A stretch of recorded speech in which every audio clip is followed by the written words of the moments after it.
What's up everyone, and welcome back to another tutorial on our channel. In this tutorial I'll show you how to delete your Facebook account permanently. So firstly, open the Facebook app. Then tap your profile icon in the top right corner.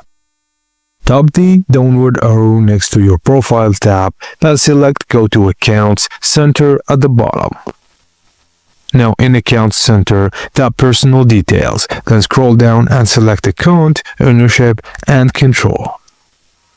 Tap Deactivation or Deletion, then choose the Facebook profile you want to remove. Select Delete Account, then follow the on-screen instructions to confirm.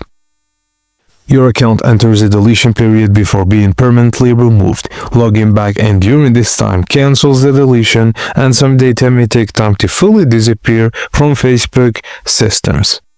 Thank you guys for watching, and please don't forget to like and subscribe for more tips and tricks like this.